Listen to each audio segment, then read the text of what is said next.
The morning fog rolled thick across the harbor as Vin Diesel made his way down the weathered wooden planks of Pier 47. He came here most mornings, coffee in hand, watching the fishing boats return with their catch. It was a ritual born of loneliness, a way to fill the empty hours before heading to his job at the shipyard. But this morning was different. At the far end of the dock, beneath the flickering light of an old lamppost, sat a figure unlike any he had ever seen. Vin squinted through the mist, his heart quickening as he drew closer. She was humanoid but unmistakably otherworldly. Her skin shimmered with an iridescent quality, shifting between shades of pearl and soft lavender.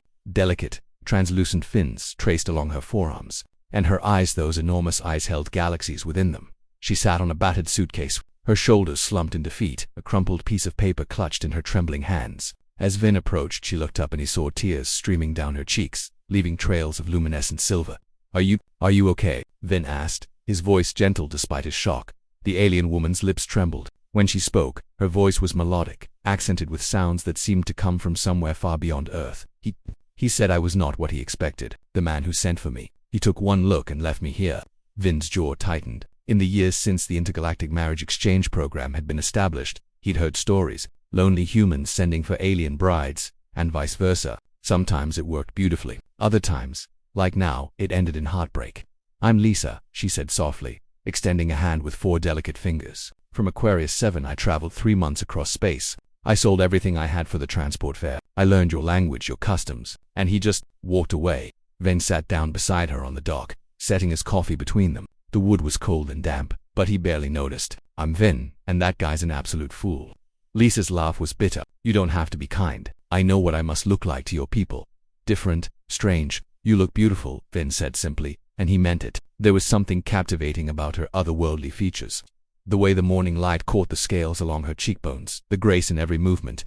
"Where will you go now?" "I don't know," Lisa admitted, her voice breaking. "I have no money for transport home. The program officials said they'd contact my family, but that could take weeks. I have nowhere to stay, no way to survive in this world." Vin was quiet for a long moment, watching the waves lap against the pier posts. He thought about his empty apartment, the dinner he cooked for one every night, the conversations he had only with himself. He thought about the courage it must have taken for Lisa to leave everything behind for a chance at love, only to be discarded like trash at a dock.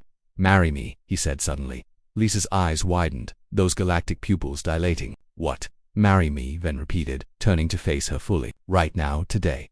The program requires legal marriage for you to stay on Earth, right? And I live alone. I have a decent job, a 2-bedroom apartment. Nothing fancy, but it's warm and safe. You don't even know me," Lisa whispered, though hope flickered in her expression.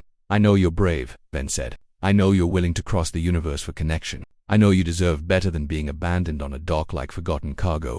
He paused, then added with a small smile, "And I've been alone for 5 years. My friends keep telling me to put myself out there. I don't think they expected this, but why?" Lisa asked, searching his face. "Why would you do this for a stranger?" Vin looked out at the ocean, considering. "My mom used to say that sometimes the universe puts people in your path for a reason. Maybe I came down to this dock every morning for the past 3 years just to be here this morning. Maybe you were supposed to meet me, not that other guy." He met her eyes. "Or maybe I'm just a lonely man who recognizes loneliness in someone else. Does the reason matter?" Lisa was quiet for a long moment. Then, slowly, she placed her 4-fingered hand in his 5-fingered one. "No," she said softly. "I suppose it doesn't." 3 hours later, they stood in the Harbor District Courthouse. The clerk, bless her heart, barely blinked at Lisa's appearance. Apparently, alien marriages had become routine. Vin borrowed rings from the courthouse's emergency supply, and they spoke their vows with 2 janitors as witnesses. "I, Vin Diesel, take you, Lisa of Aquarius 7, to be my wife. Lisa, take you, Vin Diesel, to be my husband." Simple words, but they carried weight. This wasn't the romantic fairy tale either of them had imagined, but it was real. It was a choice, made freely, to face the unknown together rather than alone. As they left the courthouse, now legally married, Lisa turned to Vin. "Thank you," she said, "for seeing me when someone else looked away." Vin squeezed her hand gently. "Thank you for trusting me. I know this isn't what you dreamed of, but I promise I'll do everything I can to make you happy here." Lisa smiled then, her first genuine smile, and it was radiant. "Perhaps dreams change," she said. "Perhaps sometimes what we need arrives differently than expected."